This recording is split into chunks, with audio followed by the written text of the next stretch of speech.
Good morning, Justin Bautier, enrolled agent, partner of Calyx CPAs. It's a little cold outside. It's cold in my office, so I'm wearing a jacket, so please don't judge me too harshly. But I wanted to take the time to get out another video about Form 8300. I revisit this every year, and I try to get the word out every year, at least once a year, to let my clients who may not be aware that they're supposed to be filing what's called an 8300 form if they're receiving $10,000 or more in cash in a year. So from any one client. So a lot of you already know, but a lot of you don't know, and so that's why I got to make sure that I get this out, so that in case I accidentally didn't inform my clients who are receiving cash payments for their product and whatnot.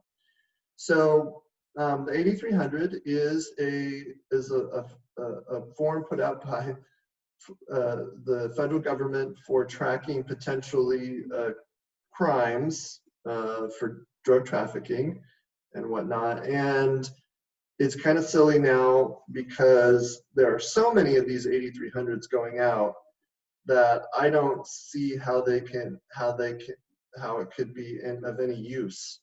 But nevertheless, the federal government will use it as a tool to crack down on people if they need to and try to get people for not being in compliance. And so in order to be in compliance, you need to file these 8300s.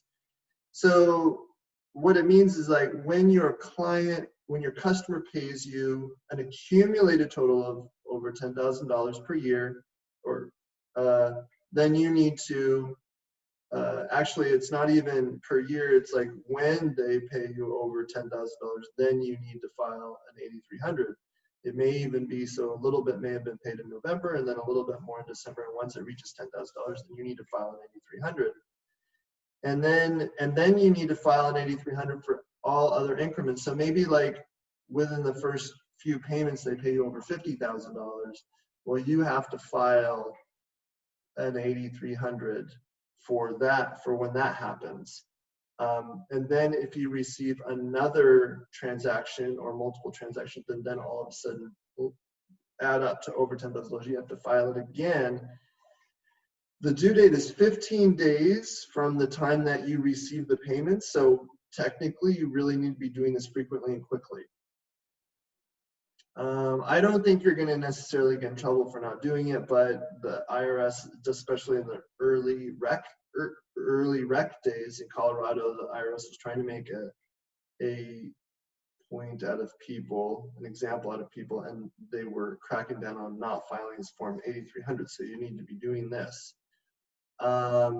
Now in Oregon, in Southern Oregon, I haven't seen a lot of fallout for not filing the 8300s, but I imagine that if you were to get audited and then the IRS they would ask for these, and then you want to make sure that you have filed them. So the Form 8300 looks like this. Report of cash payments over $10,000. You need a lot of information. What I would recommend is that you just get this information as soon as they become customers. If you know that they're going to go over $10,000 in payments to you, then you just send out this 8300, or you just ask for this information. Part 1, identity of individual from whom the cash was received. So technically, whoever delivered the money, that's who you get this information from. But chances are you're going to get a lot of resistance.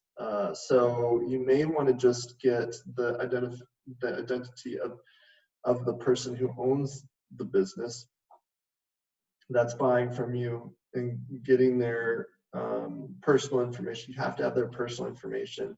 Again, there's been a lot of pushback. People don't want their names on being reported to the IRS, but at the same time, there's so many of these being reported now that I really don't think that they're of any use for businesses. I mean, unless we're talking maybe millions of dollars of cash, because the banks are reporting them. Every business that receives cash is reporting these. And so you've got to have the identity of the person on behalf you're receiving the money, the business information on behalf of the you're receiving them.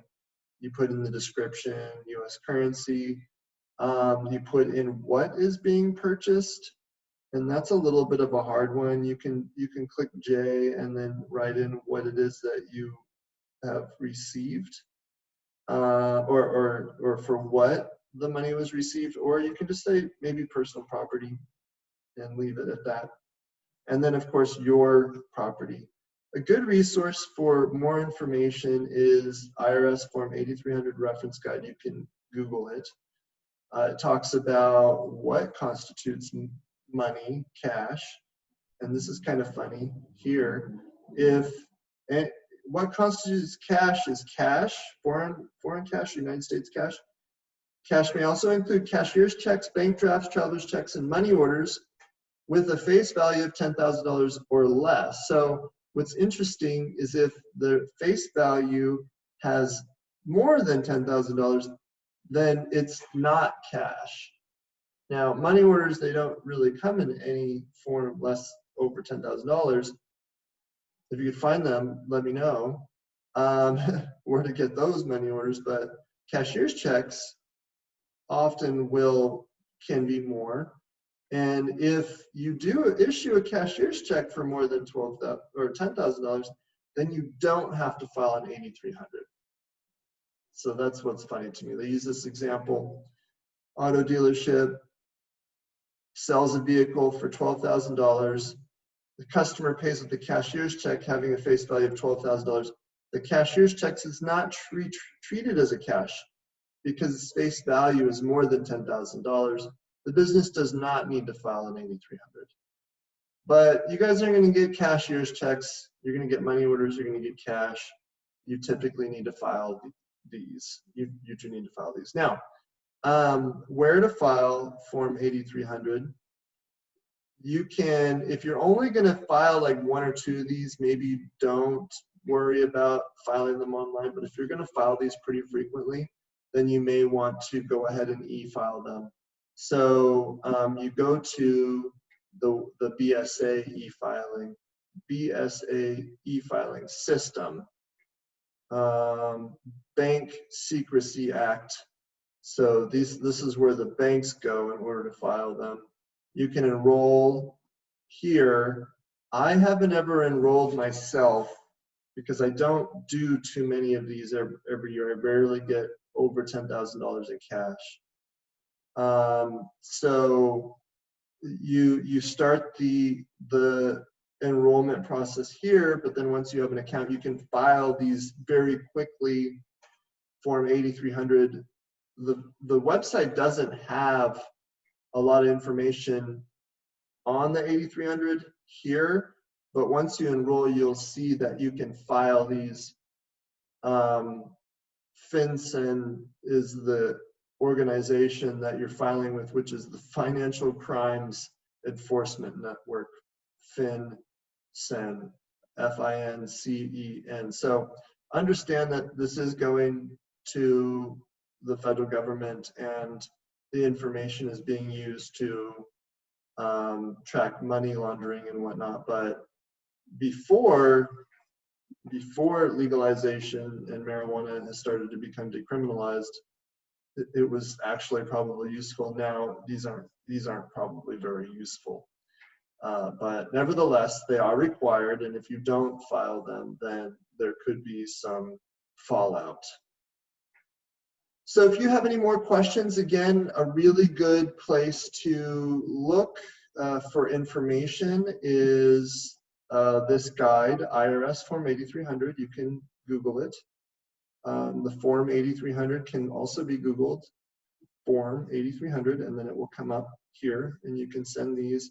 The filing address is on the instructions that accompany the form.